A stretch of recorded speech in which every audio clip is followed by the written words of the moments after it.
nemam ja. Imaš ti, nemam ja, šta će me?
Check 1, 2, check 1, 2. Štovani braćo I sestre Hrvati, ja bih vas zamolio da to congregate together. We will be starting with the program very shortly. Thank you.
Protest here against the courts, the international courts, who have unfairly gone and jailed our heroes, Gotovinu and Markaca.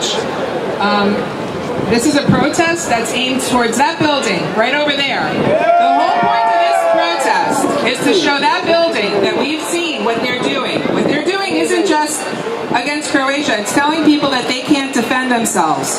That if somebody else... Let's open up our ceremony We have two ladies who you probably all know very well. And they're going to start off with the national anthem for America and then for Croatia.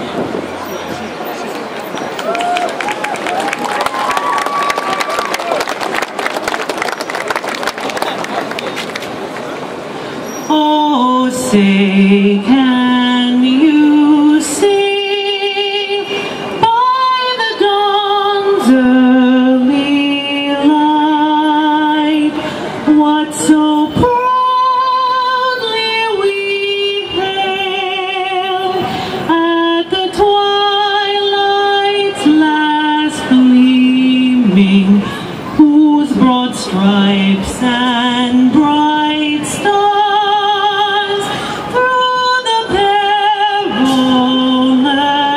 fight o'er the ramparts we watched were so gallantly streaming, and the rockets' red glare, the bombs bursting in air, gave proof through the night that our flag was still there.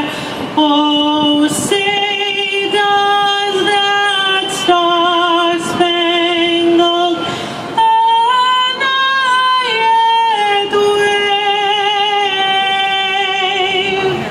o'er the land of the free and the home of the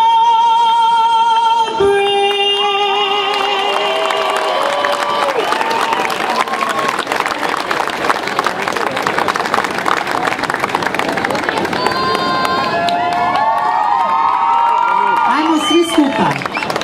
Lijepa naša domovino, o junačka zemljo mila, stare slave djedovino, da bi vas da sretna bila, Milaka nosi nam slavna, mila si nam ti jedina.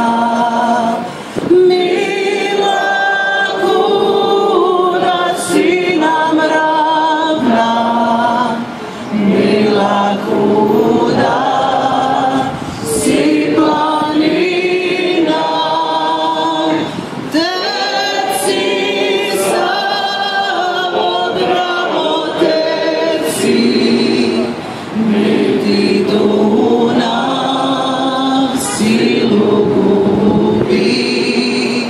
Sine more svijetu reci, da svoj narod Hrvat ljubi, dok mu njive sunce grije, dok mu hrašće bura vije, dok mu mrtve grob sakrije, dok mu živo srce bije.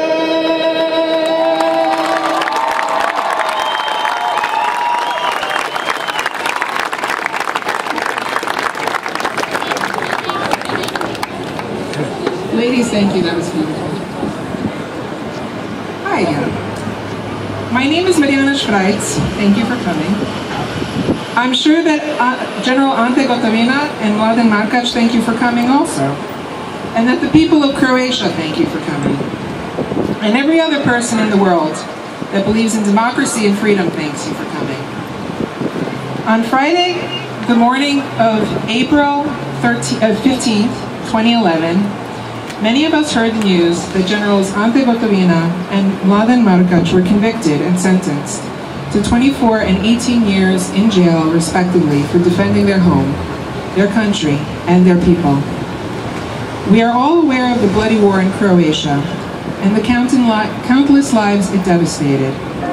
General Ante Gotovina and Mladen Markac are now accused of participating in a joint criminal enterprise between the Croatian government and its military, while Croatia was being savagely attacked and its citizens subjected to genocide committed by rebel Serbs. The issue at hand is about the most basic of human rights, for a country to protect its people. The International Criminal Tribunal for the former Yugoslavia, known as the ICTY, made a dangerous precedent by declaring that the actions of Croatia's government and military defending itself against an enemy who was brutally murdering its people was a joint criminal enterprise. Self-defense and self-preservation is a basic human right. If the ICTY courts that are under the UN cannot appreciate this basic of human right, how can we have confidence in any of its verdicts? If the ICTY is hoping that the world will not notice their attempts to castrate Croatia's ability to defend itself, they are wrong. We noticed. We object. And we will continue to object until this perversion of justice is fixed. It's obvious the verdicts given have nothing to do with the facts presented. To ignore 2.5 years of testimony is no small matter. Judge Alphonse Oriet's verdict can be described at best as incompetent, and at worst, corrupted and biased. The ICTY is attempting to make a mockery of justice and suggests Croatians are not worthy of self-defense. Our aim with this, and many other events planned globally, is to raise awareness of the biased verdict and place pressure to correct this immediately. Ante Gotovina and Mladen Markac are heroes and not criminals. And that's why we're here today, folks. So make sure to go and point at the building and show them that we're here. And now my next speaker, I saw him over there for a moment and he disappeared. Boris, where are you?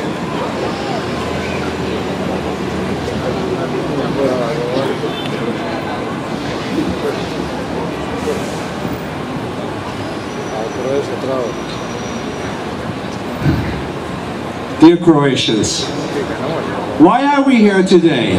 Because the hearts of General Gotovina and Markac are with us and we are with them. It is very important that we send them a very clear message from here today, that we are jedno srce and we are zajedno.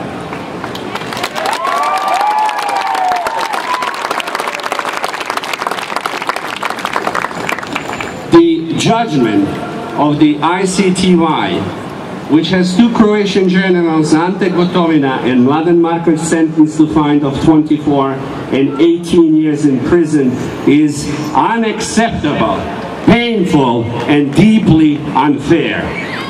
The so-called Institute of Joint Criminal Enterprise, the liberation of occupied Croatian territory during Operation Storm, has sparked outrage and indignation to legal professionals and to all of us Croatians in the entire world. This is not only a verdict that convinced Gotovina and Markac, who were sentenced to harsh prison sentences, although they have not demonstrated any individual responsibility. It criminalizes the entire former government and military leadership, and it insults all the participants of the Operation Storm, which was actually the homeland war, which resulted in creation of the independent Croatian state. The military leadership of the former Yugoslavia, Yugoslav army, which brutally destroyed Vukovar, Dubrovnik, and other towns, killing the wounded from the Vukovar hospital and doing other crimes, was not charged with any crime. The leaders of the Serbian army, Kadijević, Ajić, and others, continue to roam freely. No charges were filed against them, only against Croatian generals. That's why we want our generals to get at least a fair judgment. The judgment that was entered in Hague is not fair, it's unjust. And that's why we were here. We would not be Croatians if we were not here tonight. And that's why it's important that when a higher cause, a Croatian cause, is called upon, that we respond, because nothing is as sacred as our homeland.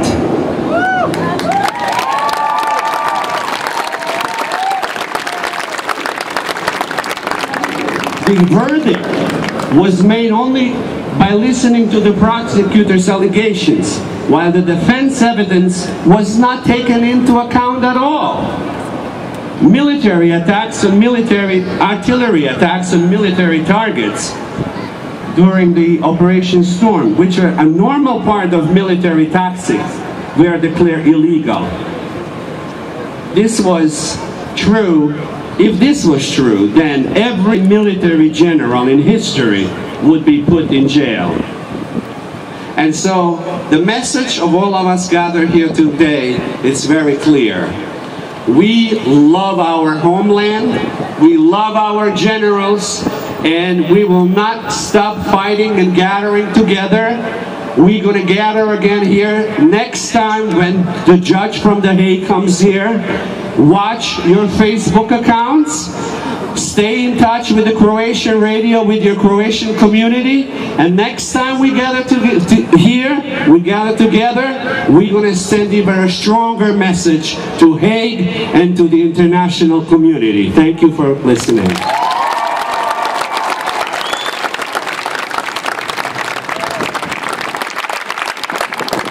We unfortunately have a lost cell phone, so if you see a cell phone on the floor somewhere, please bring it up over here. Sandy's dad lost his cell phone. And we're going to have a song for a moment, and then we're going to have some speeches again. Thanks.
Ja prije 25 godina otprilike, dok sam išao u posjet prijateljovu grob posjetiti u Parizu, pala mi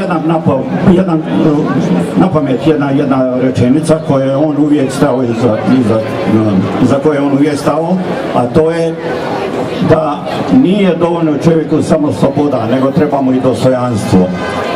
Taj moj dragi prijatelj koji je ubijen brutalno u Parizu bio je Bruno Bušić, a na njegovom grobu su stale riječi pisane od Dobrića Cesarića i kažu: ja skoro prosjak, duh slobode širim i makar nemao na svom grobu svijeću, ja neću da se smirim.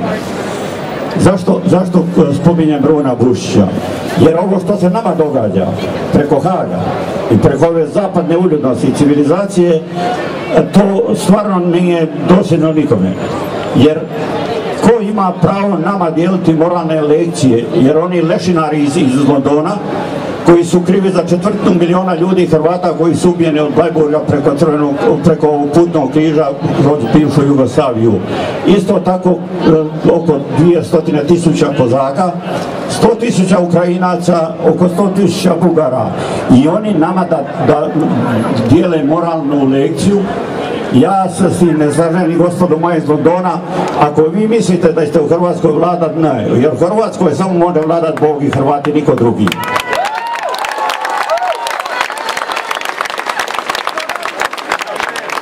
Ja bi samo poručio s ovoga skupa mladima, vama i organizatorima ovoga skupa, da vi koji ste u vječni mediji i internetu, da se zajedno skupite i sredite da u Haag za nekoliko mjeseci dođe 1 milion poslano interneta. Ne 1000, ne 1 milion. Od Australije, Južne Amerike, Sjeverne Amerike, Europe i ovo. I neka znaju da nam je stalo i da neće s nama mešetariti kako misle da su mešetarili. Jer nama ne trebaju. Oni nama ne trebaju da nam kvare našu lijepu Hrvatsku i naš svijet mladi. A vi, gospodo, nazad u London, a mi ćemo u Hrvatskoj biti. Još samo jednu stvar što bih rekao isto, ja bih htio s ovoga skupa da se isto kaže hrvatskoj vladi da se ne prodaje hrvatski svijet, da nismo mi za prodavanje. Umjesto, kao što su Amerikanci napravili, da nisu dali svoje vojnike da se osude na tuđim u sudovima. To smo mi isto mogli napraviti u Hrvatskoj. Ali, nažalost, neko je prokockao, poigrao. I tako da se hrvatskoj vladi kaže, ukoliko ne budu slušati bilo naroda i ne budu služiti hrvatskom narodu, da će hrvatski narod isto njih skloniti kako su druge sklanjali. Hvala vam lijepo i još jednom. Ne dajmo se, budimo zajedno, budimo viči, budimo zajedno, stojimo iza svojih ljudi koji su dali svoje živote i koji daju sve za Hrvatsku. I još jednom, Bog i Hrvati, lijepi pozdrav svima.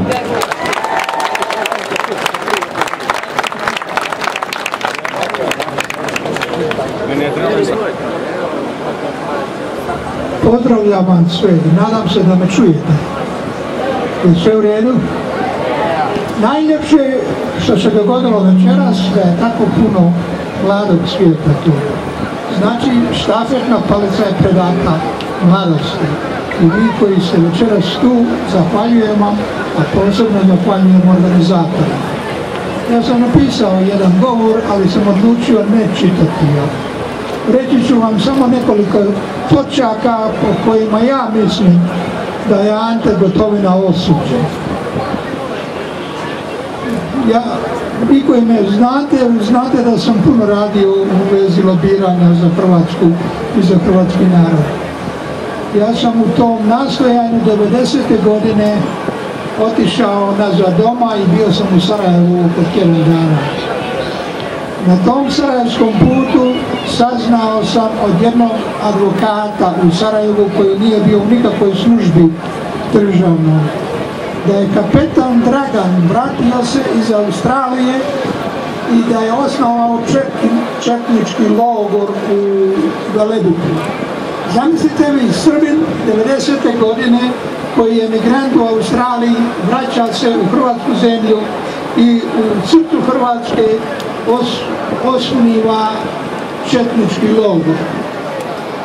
Onda, znači, oni su se već spremili puno prije, kad su već 90. u jesen mogli imati četnički logor na Velebitu. Netko me zove pa nećemo odgovoriti.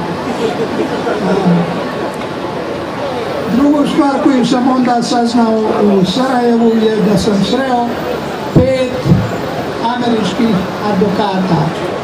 Ovo su bili svi profesori na pravnim fakultetima kroz Ameriku.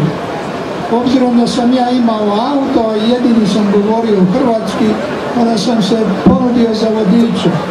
Bili su mi obećali dati izvještaj koji su oni napisali i predali američkoj vladi i ja nikad taj izvještaj nisam dobio, nemam ga ni danas. Ali to znači ovo.